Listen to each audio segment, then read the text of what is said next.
देखते हैं। प्रोविजन के बारे में हम बात करते हैं। प्रोविजन क्या होता है? प्रोविजन जो होता है, मैंने एक एक पॉइंट लिख रखा है, बहुत ध्यान से इसको लिख लेंगे आप। प्रोविजन जो होता है वो नॉन लायबिलिटी के लिए क्रिएट किया जाता है। किसके लिए? नॉन लायबिलिटी, मतलब ऐसी लायबिलिटी जिसके बारे में हमें पता है कि आगे चल के ऐसा हो सकता है, तो उसके लिए हम प्रोविजन क्रिएट कर लेते हैं। क्या कर लेते हैं? उसके लिए प्रोविजन क्रिएट कर लेते हैं। दूसरा पॉइंट, ये लीगल रिक्वायरमेंट है। प्रोविजन आपको बनाना ही होता है, एक लीगल नेसेसिटी है। क्या है? एक लीगल नेसेसिटी है। Charge against profit. Charge against profit का मतलब होता है कि जो प्रोविजंस होते हैं इन्हें प्रॉफिट एंड लॉस अकाउंट के डेबिट में दिखाते हैं, यानी इनकी वजह से हमारा प्रॉफिट बिजनेस का कम होता है। क्लियर है? इसलिए इसको बोलते हैं चार्ज अगेंस्ट प्रॉफिट। क्लियर है? ये मैंने आगे लिख भी दिया है कि इसको हम प्रॉफिट एंड लॉस अकाउंट के डेबिट में दिखाते हैं। कहां पे रिकॉर्ड करते हैं प्रोविजंस को?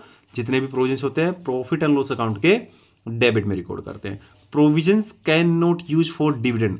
किसी भी प्रोविजन का हम कंपनी, यानी कि किसी भी प्रोविजन का जो कंपनी होती है, जब कंपनी शेयर इशू करती है उसके ऊपर कंपनी डिविडेंड देती है, तो डिविडेंड के लिए प्रोविजंस का यूज नहीं कर सकती कंपनी। क्या नहीं कर सकती?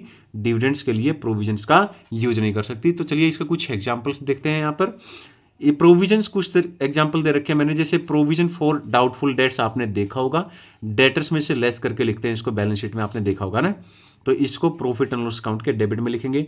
प्रोविजन फॉर टैक्स, टैक्स के ऊपर प्रोविजन बना सकते हैं हम, या फिर प्रोविजन फॉर डेप्रिसिएशन करके आपने डेप्रिसिएशन चैप्टर में पढ़ा भी होगा। आई होप क्लियर है। तो प्रोविजन किसके लिए बनाते हैं? Non liability.